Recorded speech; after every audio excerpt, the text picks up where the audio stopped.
There's a verse in Solomon that says, blow on her garden. Yo, people don't read the Bible. What's happening? No capping. We with AO, about to get a plate bowl. Pull up to the table. Let's go. Though a lot of you all have been waiting for permission to really enjoy life, build wealth, get out of debt, actually, and even get into a very healthy relationship. And I'm really excited today because author of this brand new book called Stop Waiting for Permission is in the building today. While the book is the second part of why I know him, it's an okay situation. The first part and really the biggest thing why I know this guy is because he is my personal pastor. And he's first my friend, one of my closest friends in the world.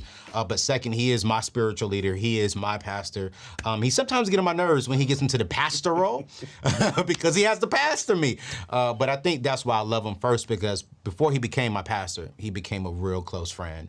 And none other than the one and only Stephen Chandler, Pastor Stephen Chandler, the lead pastor of, actually him and his wife, my sister, love you, Zai, are the lead pastors over there at Union Church. And they're all over the world, globally. And we're going to talk about that a little bit more. But I think I most definitely want to thank one of today's sponsors, my friends over there at BetterHelp. They are very big on making sure that you get the therapy that you need, and make sure that as you're going through things in life, you may have experienced some trauma, you may be experiencing some internal things, which is why I love today's show, because we're going to really help with that. And some of y'all are going to feel some conviction, and there's going to be two main call-outs. Number one, get the book, and number two is go over to anthonyoneal.com/BetterHelp and sign up for therapy. Because you are a part of my tribe, they're going to be giving you 10% off for your first month. So you're going to get 1 session, 2 sessions. And I want to encourage you that if you think therapy is only for the people who are sick, listen, we all have something inside of us that is sick. We all have something inside of us that needs help. And so you get the spiritual wisdom. We're going to get some of that today. And then also you get the practical wisdom. And we're going to go through that with BetterHelp. So go over to anthonyoneal.com/BetterHelp. Let them help you out. I see them twice a month, you guys. I literally go up to my office. I'm going to sit down with my therapist 2 times a month. And there are some things that I won't even tell my pastor, that I just tell her. And because I pay her to shut up. You know what I'm saying? I pay her, and honestly, y'all, I've grown, I've matured, I've healed, and there are some things on the inside of me that I needed to really heal from that I didn't even know I need to heal from. So go check them out. But yo, let's get straight into it, because man, when you have this guy in the building, he's one of the most wisest young brothers I know. Me and him are right around the same age. And every time he opens his mouth, we either laugh or we have some real deep and intellectual conversations. Or argue. Or argue. Yeah, you're right. Or argue, brother. Or argue, man. But bro, let's get into it. Stop waiting for permission. Harness your gifts, find your purpose, and unleash your personal genius. Now, I remember when you got this book deal. But when you got the book deal, I didn't know what you was gonna write. Why did you write something like this? Come on out. Well, first of all, thanks for having me. Yo, bro. You are long time. I'm honored and just excited about all that you're doing in your life and all the people that you're helping. Yo. You know me. I'm ignorant. They may not know me yet, but they gonna get to know me really, really fast. Yo. I wrote this book, Stop Waiting for Permission, 2 reasons. One, it's my story, and I'll explain that in a second. Okay. But second, because I believe most people, not like a minority, most people are underachieving in some area of their life. Okay. And it drives me nuts. So wait. When you say underachieving, give me like the top 3 you think we're underachieving in. Money. Okay. They have the potential to make more, to invest more, to be worth more than they are. Okay.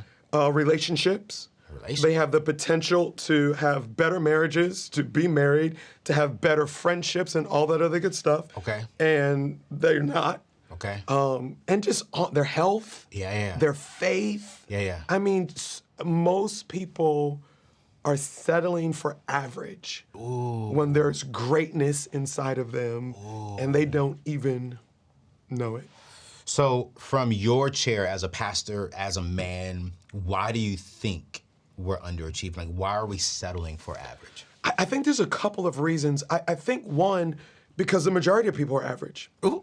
And for a lot of us, we live our lives based on comparison. Yeah. I'm gonna get in trouble. Yeah, get in trouble. As long as I'm doing a little bit better than my parents, Ooh. I'm happy. Yeah. Or my community. Yeah. I'll look around me and I'll say, okay, so I'm doing better than them. I'm not struggling like them. My marriage is not as bad as them. And because I'm comparing myself to somebody else and I'm a little bit better than them, I get just complacent, I get comfortable, not realizing you may be doing better than them, but you haven't even scratched the surface of your potential. Everything's on the inside There's of you. so much more that is inside. I think that's the first reason. I think the second reason is, and Joe, I think the church is to blame for this. What? We've condemned ambition. Wait. We've subliminally told people that if you have ambition for great wealth, for great influence, for amazing relationships, or whatever it may be, that you're discontent with what God gave you. Ooh. That you should just be happy. You know, God put a roof over your head and food in your stomach and clothes on your back and you know, God provides. God knows what you need. And if you needed anything more, He would have given you something more. And we condemn ambition. Yeah. And here's the deal. Here's the whole premise of the book. So two of Jesus' disciples, they came up to him and they said, we want to be number one and Jesus is number one. Yeah. We want to be number 2 and number 3 in your kingdom. Okay. Can we sit on your right and on your left? Yeah. All the other disciples got pissed. They were just like, can I say pissed? Anyway, they got mad because they were like, you know, what makes you be great and all that kind of stuff. And look what Jesus said. He said, if you want to be great, I'll teach you how. Ooh. He didn't say, you should be grateful with whatever I gave you. Yeah. He didn't say, wherever I seat you, that's where you sit. No. He said, oh, you want to be great? Yeah. Let me teach you how to be. And here's what Jesus said. He said, don't do it the way the world does it. The world does it by stabbing people in the back, lying, manipulating, cheating, showing skin, whatever you got to do to get to the top. Right. Jesus said, here's how you be great. Serve people. That's so good. The more people you serve, the more people will be a blessing to you, and on and on. He never condemned them for their desire for greatness. So, okay, stay right there because we're going to talk about the money side, right? People are living below their gifts, and I think it's in the church. Me growing up, I was told you shouldn't desire wealth. Yeah. You shouldn't desire a Bentley. You shouldn't desire these high things because what you're telling God is you're not happy with where He has you at now. Yeah. What's the difference between not being happy without being content and then wanting so much but it doesn't really benefit the kingdom at all? Like, how do you know what's right and what's wrong? I was thinking, you'll probably remember this. This is back when Steve Harvey was hosting the Apollo. And he was telling church. He always got church jokes and all that. He does. He said, you know, the Bible says that money is the root of all evil. Right. He said, well, being broke is pretty evil too. So one of the things, and you hear me say this all the time in church, we misquote scripture. Yeah. And the Bible does not say that money is the root of all evil. It says the love of money is the root of all evil. There's nothing wrong with money. Money is aspiritual. It's not evil and it's not holy. It's your heart that you put behind it. So here's is it wrong, evil to desire wealth, Bentleys, whatever it may be? The difference is there contentment or is there complacency? Ooh. Contentment is, I don't need anything else to be happy. Yeah. And this, I'm a pastor, so that's where it comes in. Yeah. I believe that true joy only comes in Christ. Come on, man. It doesn't come from a marriage. It doesn't come from having kids. It doesn't come from money, influence, whatever it may be. It only comes from, I have Christ in my life. And I don't need anything else. That's contentment. Now here, complacency is I don't want anything else. No. I don't need anything because Christ is my everything. Yeah. But He said in His word that He desires to take us from glory to glory to glory to glory. Watch this. I believe that God put a deposit of greatness on the inside of us. Come on, man. And He expects a return on His investment. God gave each of us a certain amount of intellect, and He expects us to maximize our intellect here on earth. Wow. He gave each of us giftings, influence, passions, all this other good. I think when we get to heaven, we think Jesus is only going to ask us, do you believe in me? Wow. I think there's going to be 2 questions. Do you believe in me? And second, what did you do on earth with the talent, the gifts, and the abilities that I gave? And I think a lot of people are going to get stumped by that second question. Absolutely. I think a lot of people, like you said, are sitting on their gifts and their talents that are millionaires, that are millions and millions and millions of dollars, but because they're fearful of what the people, what the church, what the kingdom may say about them, they're complacent. Yeah. They're just like, you know what? I'm just going to settle for this. As long as I'm okay, as long as I have this, I'm going to be all right, but I don't want to desire that. Let me give you one more thing, and this is where you're my hero in this. People are afraid of failure. One of the reasons why people underperform in, relationships, money, marriage, faith, all kind of stuff, is because what if I jump out and take a risk and I fail? I'm going to look stupid. Yeah. And one of the things I love about you, we've been friends for years. Yeah. And I'm not going to put a number on, maybe 7 years. I don't even know exactly how long. It's been a while. I've seen you probably take 4 major, I'm talking about major risks. Yeah. Like, if it don't work out, we ain't going to be friends no more because you're going to be you're going to be looking pretty stupid. But, and you didn't let people's opinion paralyze you. Yeah. You were more afraid of underachieving than you were of failure. I am. And a lot of people are just like, you know what? I'm going to look so stupid if this doesn't work out. I'm not even going to try. You know, that's on the money side of things. Come on, now. And that's the thing. It's every area of life. Yeah. You called me out upstairs. You know what I'm saying? And I said you're the only person I can receive that from and not be offended. Because I know where your heart comes from. I'm not scared to step out when it comes to business and money because that's where I live. But I'm gonna tell you where I am underachieving at is in my relationship space. Why do you think we single and married people are underachieving? And here's the thing, we're waiting for permission to actually win in our relationship spaces. Well, are we going there? Let's go. I'm like asking 4 times. So what I said upstairs is the only reason you're single is because you want to be.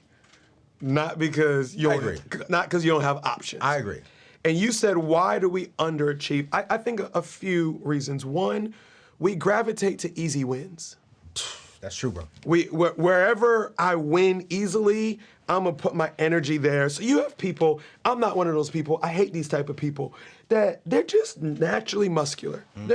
I hate those type of people. They just look at some weights and veins stop popping out and all that other kind of stuff. And I'm not saying that they don't work. They're on their eating regimen. They're, all macro, micro, all that kind of foolishness. They be weighing their meat and dumb stuff like that. Yeah. I don't have to weigh my meat. It don't matter. But they're going to give because they see quick results and quick returns. And there's other areas that it's not going to be a quick return. It's actually going to be painful for me to win in that area. Because like you said, when you're talking about better health, there's some trauma in my past that I'm going to have to fight through if I'm going to win in money or win in relationships or win in this or win in that or whatever it may be. And we just do these calculations. It's like, okay, pain, progress, nope, I don't want to go through that pain for the progress in this area. I'm going to pick the area that's not as painful, that comes naturally to me. And I only can talk like this because this is my friend first, then pastor, right? I think one of the things, and I'm going to be vulnerable, which is why I'm so grateful that you wrote this book, is the reason why I am probably underachieving in a relationship space is one, because I think I've built something great over here, and if I fail, it's because solely of me. In a relationship space, it's not solely me. And I'm so fearful of divorce. I'm so fearful of putting my all into a relationship and it fails. So I'm like, well, why not just stay single for a little while longer until you know for sure? Now, I know that thinking is wrong, but how do us in the single space, and I ask you this because probably your second season throughout the whole church is when you're teaching on relationships. In February. And listen, y'all, this is a simple plug. He doesn't know I was going to go there. But in February, I don't care where you're going, you want to watch he and his wife sit down and they really so into all relationships, not just marriage, not just single people, but marriages too. And they talk about it all, from how to have good sex with your husband and wife. Come on now. And how to date properly and how to have the hard conversations in marriage. But then even just recently you did a singles night. But I felt convicted. I was like, dang, only Stephen Chandler can make me feel convicted. But how do we in the single space, man, stop waiting for permission to embrace relationships and also to embrace that part of failure? Because I would definitely say that is my weakest. I am scared of not failing in my marriage. I'm scared that the marriage could fail because it's not just me. Yeah. How do I do that? So we were talking about this. Whenever there's a death, and not all the times, but a lot of times when they're not sure the cause of death, they'll have an autopsy to figure out why this person passed away. And I watch too much TV, so you know what I mean. They got a dent in their head. They're like, "That's a blunt force trauma," and clearly they bumped their head. Right. When they get down in the morning, they do an autopsy. They realize, no, man, somebody poisoned them. That wasn't the reason why. True. And I think a lot of times when there's divorce in our family, when we have a lot of close friends that have been through divorce, or just, they're dating somebody and it's reckless before it even gets to the wedding. It's just bad. We're just like, oh, that's the death of a relationship. I'm afraid of that. I don't want to. And there was never an autopsy that was done. Wow. And I don't want to shame people that have been through divorce. There's some amazing people that have been through divorce. It's not the end of your life. God still has a great future for you. Yeah. But let's just call a spade a spade. In every divorce, somebody did something wrong. Yeah. And it didn't just start when you got married. Ooh. You were selfish before you got married. Ooh. You had a wandering eye before you got married. Ooh. You had disrespectful things coming out your mouth before you got married. Divorces don't just happen. Right. Something went wrong. Right. And if we would take the time to study great marriages and great relationships, what are they doing to have a great marriage? And then study the ones that failed. Yeah. Like what? This is business. Right. You know what I mean? Right. What happened to Blockbuster? Like let's study it and figure out they should have bought Netflix. Like what? Let's not do what they did. Who's winning? Let's do what they did. We don't do that in relationships. Is it wrong for me to look at a relationship like a business deal? It depends. Ooh. It depends. Well, I'll say this. First of all, we pay more attention to our business than we do to our marriages. which is, but we would say we value people more than we value money, but that's not how we lead our lives. If you're going 50-50 on a partnership with somebody and there's millions of dollars involved, bruh, I'm doing some research. You're going to do a colonoscopy on that person. Absolutely. I mean, you're going through their resume. You're looking at what's the last deal, who are they connected to? You're going through. Why? Because my money's on the line and I got to make sure that this person doesn't ruin my future. Wow. But, trying to get married. Wow. She got a big booty. I mean, she's bad and man, she makes me feel like the man. Oh, let's do it. But I didn't do the research. Oh, and she could spell Jesus. But he said she can spell Jesus, the Lord, but she don't know him. But there's never, and this is a whole different direction. There's safe places to do the research that you need to do. A lot of it's in marriage counseling and premarital counseling and all that. Yeah. But a lot of people get married without ever asking the question, what trauma have you been through? Ooh. And have you healed from that trauma? And you don't find out until 9 months into the marriage that, man, this person was molested as a child and they've never been healed from that. I mean, devastating experience. And it will affect our sex life for the rest of our lives until they find healing. So so in that case, it is right to treat a relationship like a business deal in terms of you should vet it more than you vetted a business deal. So it's not treated like a business deal, but vet it. Yeah. Make sure you do the proper research, ask the right questions. Yeah. Wow, bro. I never thought about that. And we get all, I mean, there's a verse in Song of Solomon. It says, don't awaken love before it's time. And what Solomon's a love book, by the way. A lot of people don't know. The Bible teaches you how to have good sex. It teaches you how to find the right person. The whole deal. Wait, the Bible Bruh, we don't got time for that. Listen, wait. I'm gonna just give you this. Wait. I'm gonna freak you out, and then we're gonna get it. No. The Bible says we have good sex. You're gonna like this. There's a verse in Solomon that you got. Let me know when you're ready. I'm ready, but it says stop waiting for permission. You got permission to have good sex.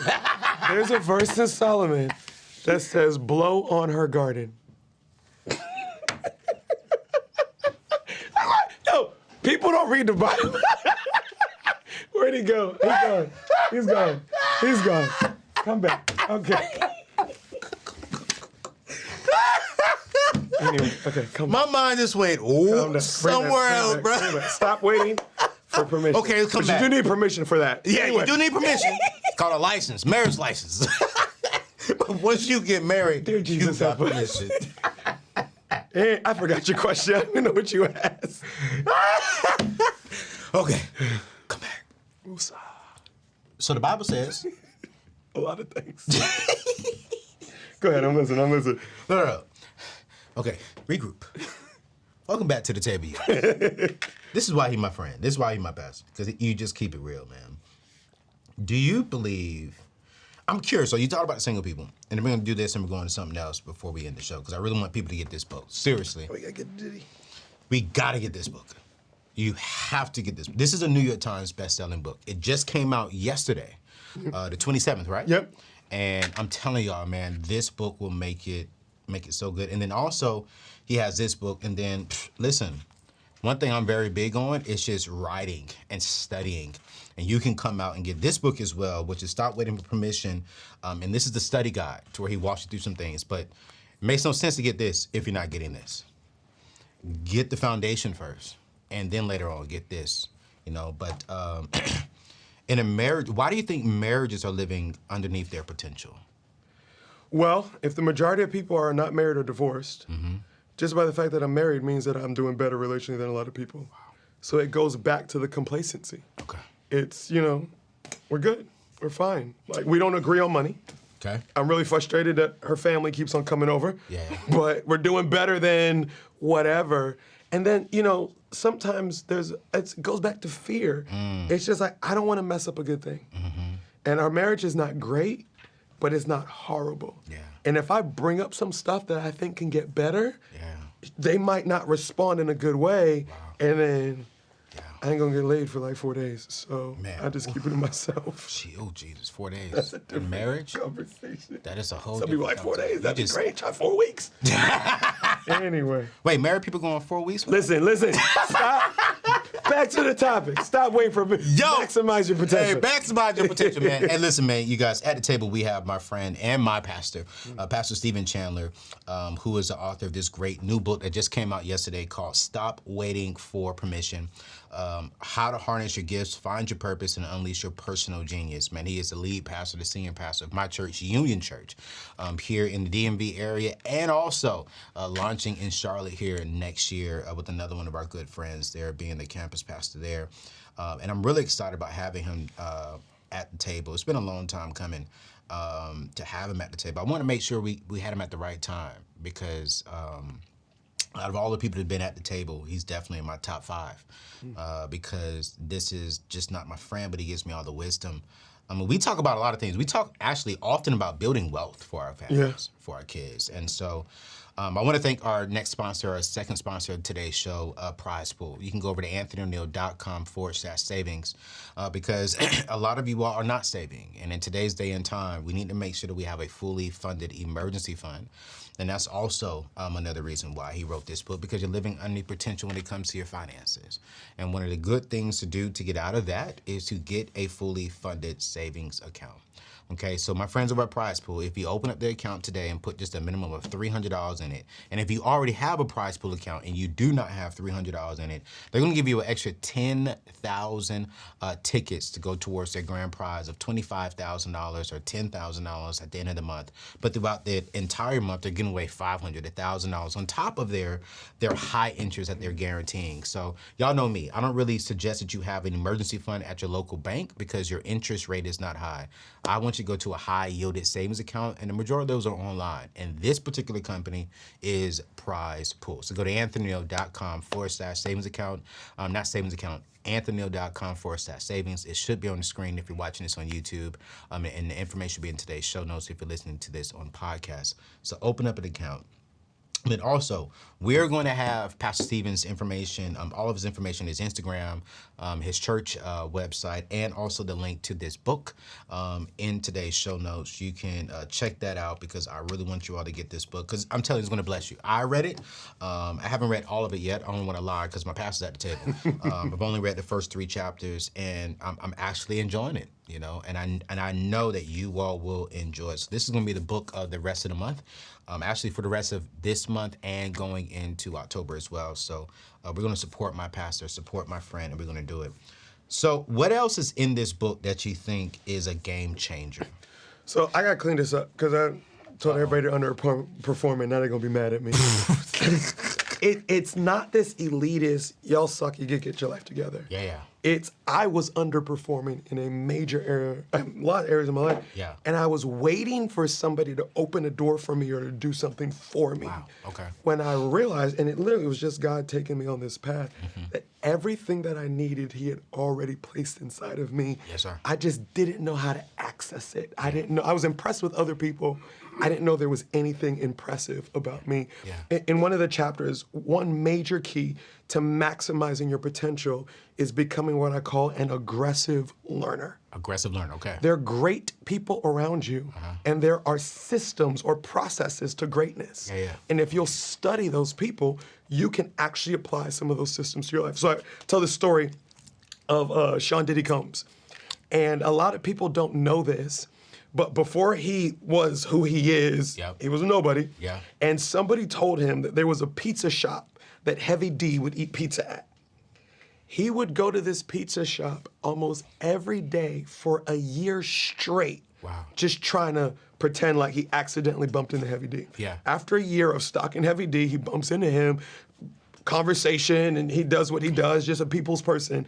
And he gets Heavy D to agree to introduce him to Andre Harrell, who was the CEO of the record company and all that kind of stuff. Yeah. Heavy D ghosted him for a year. Wow.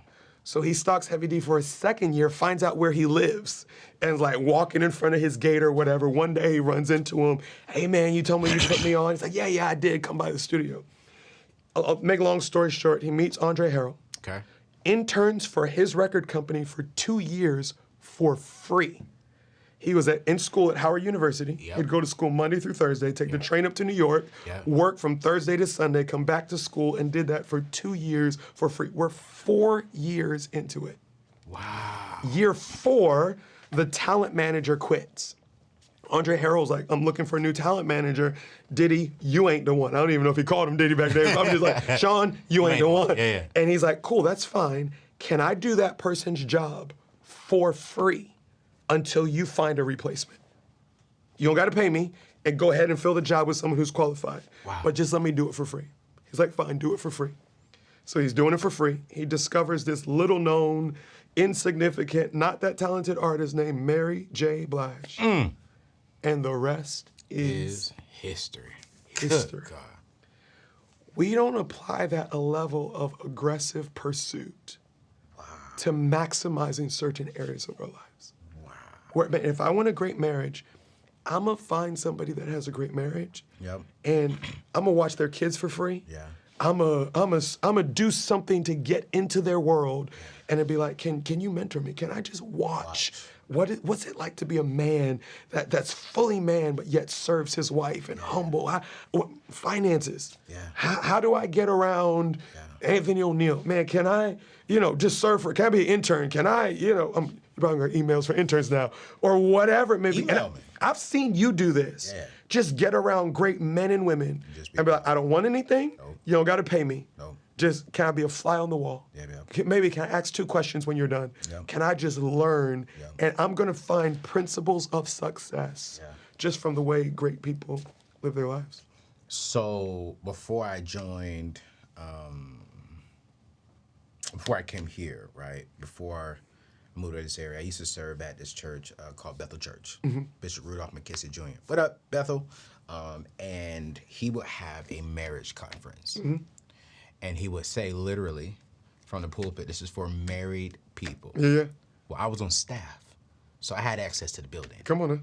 And so I will go after work. When a conference would start, I would sneak up to the very top, to the balcony, and sit at the very back, in the back corner. Fly in the room. And they wouldn't even know I was in the building. Yeah. But I would go up there with my notepad, and I would just listen to all the marriage advice that he's giving. Yeah. Because at that time, I was engaged to a great woman. And man, I was like, yo, I want to get this information. And then I remember him seeing me, and he sent me a text, what are you doing up there? And I just simply said, learning. That's it. I said, I just want to learn, sir. I'm like, single conferences are great. They're great. Yeah. But there's something about getting in a room of married people who are hungry about learning how to better their marriages. How come I can't get that advice as well? Come on. I think y'all should do a marriage conference And then let the singles just sit in the back.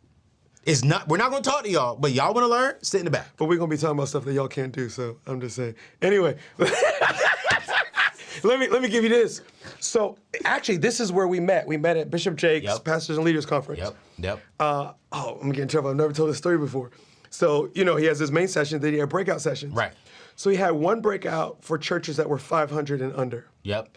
Then he had another breakout for churches sure that were did. 2,000 and over. Yep. My church was 300 people. Yeah. Which one did I go to? 2,000. Not the one with 500 and over. I'm like, them people got the same problem I got. I don't want to be in that room. I don't want to be in a room with 2,000 over. So I go, man, so I walk up the door. Are you a senior pastor? Is your church 2,000 and over? I didn't lie. But you was. I just didn't answer. I said, look, like, is your church 2,000? I said, is this the room for 2,000 and over? She said, yeah, it is. I said, perfect. I found the room I'm looking for. Hey, you didn't lie. I want to get around people that are ahead of me. I'm going to get in trouble too. Bro. One of the reasons why we don't like to learn is because we're always in competition. Oh, that's so good. And we don't like to be the smallest person in the room. Bro, that's so good. And here's what we've got to realize. That is so good. There is not competition. Yeah, there's business competition. You have business competitors, all that kind of stuff. Yeah. But in terms of you personally maximizing your net worth, your marriage, your faith, everything, it's not my goal to be richer than Anthony O'Neill. Yeah. It's my goal to maximize all that God placed inside of me. Yeah. And wherever that lands me, it lands me. Yeah. But and because we're in competition, because we don't like not being number one or whatever it may be, I'm not gonna learn from somebody who's ahead of me because I have to first admit that they're ahead of me and that they know more than me. Right. And we gotta get over ourselves and stop trying to figure out where you rank and just maximize your potential. Man, you know what? I wish we had more time for the show, but I want to echo what you're saying. Just recently, I was invited to be a part of this private group of Christian 7-figure plus businesses. Yeah. Right? And you have to be believe and profess and really be active in your Christian faith as a Jesus Christ believer. That's number one. And number two, your business has to be making over 7 figures. And so when I get on the phone with the founder of this organization, I explain to him where I'm at, just transitioned out on my own, just crossed over, really just doing that 7+ figures. And he said something to me that was really, he said, you will probably be, one, not the youngest, but the smallest person in the room. Yeah. And I said, great. He was like, I said, when you say not the youngest, he said, oh yeah, I got a 25-year-old who just sold his company for $50 million going to be in the room. And I was like, oh, Jesus. Like, he's younger than me and makes 10 times more than me. But, bro, when I get inside that room, man, here's why you're saying, it's like, man, I just love what you're saying. Get in there. The dude that is probably making more money than all of us is in that room listening, learning, and watching. Yeah. Asking me questions. Yeah. When his net worth is worth more than I can even dream of right now. But he's in there listening, and I'm in that room. I'm just listening, learning. Me being in that room has made this company 7+ figures in a matter of 90 days. Haven't made it yet, but the game plan that we got coming out of that room will make us 7+ figures on the next few years. And it was because I knew that there was a gift on the inside of me that I needed someone else that could help me activate it. It's because you swallowed your ego. That's it. And that's what a lot of people don't want to do. Like, I mean, let's be real. You're sitting next to a 25-year-old who's worth, however much more than you. Yeah. Most people can't handle that. And so what they're going to do is they're going to go in a room. Yeah. And they're going to try to show everybody how smart they are. No, not me. And here's what I learned, and here's what I did, and here's, and it's like, shut up and learn. Yeah. And go home and apply, and you will see exponential results. I had to swallow my ego. I told you this. I was like, man, I had to share a room with another person. I ain't never shared a room with another. But you know what, though? Yeah. Me being uncomfortable and swallowing my ego has put me ahead rather than me trying to be the... Man, I was the dumbest person in the room. They asked, what do you do? Man, I'm just a speaker and author, man. And I'm confident in who I am, but I want to learn. So, bro. I grew up in a world where they told you if you just pray and love Jesus, your church will grow. And I watch a bunch of pastors who love God and pray in their church is Never not growing. 2 years ago, Union Church was named the fastest church in America. Yeah. And I'll give you why. A, the favor of God. God's just blessing this thing in a way. Yeah. But B, because I've gotten around pastors who have churches 20 times the size of my church. Yeah. I mean, I was sitting there with one pastor for 2 days. I walked out with 9 pages of notes. Yep. It took me 3 years to implement those 9 pages of notes. Wow. I never lost the notes. Wow. I never stopped. I could pull them up right now. Yeah. Never stopped reading them. Yeah. And just, and never saw the results he saw. Wow. But yet saw exponential growth to the church. Yeah. And it's like, man, if you get in the right room and you're willing to learn, I'll give you one more plan. A lot of people are like, well, if I could get a one-on-one lunch with Anthony O'Neill, then I could learn. I'd ask a million questions. You earn the right to be in the room. Absolutely. And a lot of times we're like, I want to get in that room. Well, before you get in that room, maximize this podcast. Absolutely. And then maximize this next step and this next. Absolutely. And if you maximize the breadcrumbs, somebody will give you a whole loaf of bread. Man, listen. Y'all listen, that's why he's my friend and he's my pastor, because we can laugh, we can have a good time, but you're going to also walk away with something that would change your life. And he said something that is so true. Maximize this podcast, and maximize this show. And how you do that is by buying the books that I tell you to buy. I don't recommend a lot of books on my show. I really don't, because I want to make sure that the book that I'm suggesting is going to impact your life. And there's 4 main things that this book is going to help you do. Identify what's holding you back from becoming debt-free, what's holding you back from building wealth, what's holding you back, you and I back, from experiencing a real good, healthy relationship, whether that's business relationship, friendship relationship, romance, what's holding you back, how to maximize your God-given greatness and living in your purpose with perseverance. So this book is now on sale. I need you all to go get this book. As a matter of fact, get 2. Get 1 for you. And if you're dating someone, give them a copy of the book. Stop giving them a Gucci bag. And give them something that will help them get to the Gucci bag they can afford themselves. Okay, so get this book. Stop waiting for permission. We're going to drop the link in today's show notes. We're also going to drop all of Pastor Stephen's information in show notes, his Instagram, church website. And if you're in the Charlotte area, man, join us, man. We're going to be launching. When are we launching? January 29th. January 29th. It's coming. Man. It's already a couple hundred people a part of it. Yeah. Get ready to launch. Brian Bullock is going to he's going to hit home run. Man, it's going to be amazing. And y'all know Brian Bullock. Yeah, he was on here. The show. Yeah, a couple of times. And he is now, he's not senior pastor. You're the senior pastor. What's his? Lead pastor. He's a lead pastor of Charlotte. He's preaching every Sunday. Union is going to Charlotte. Where are we going next? You try to give me a job? Y'all know we going somewhere next, y'all. I don't know where. Wait for Vision Sunday. Hey, Vision Sunday. Vision Sunday. And if you're in the DMV area, man, come check us out. Come check us out, man. We have several. How many locations now? 4, and then Charlotte would be 5. Charlotte would be 5. And all the hours. So go to Union Charlotte. Go to unionchurch.com. Is it? TheUnionChurch.com. You're such a great church member. I know. I just text the pastor. Hey, where's TheUnionChurch.com. TheUnionChurch.com. But when you go there, make sure that you stopped and got the book. All right, you guys. We love you. Check him out. We'll see you in the next show. Peace out.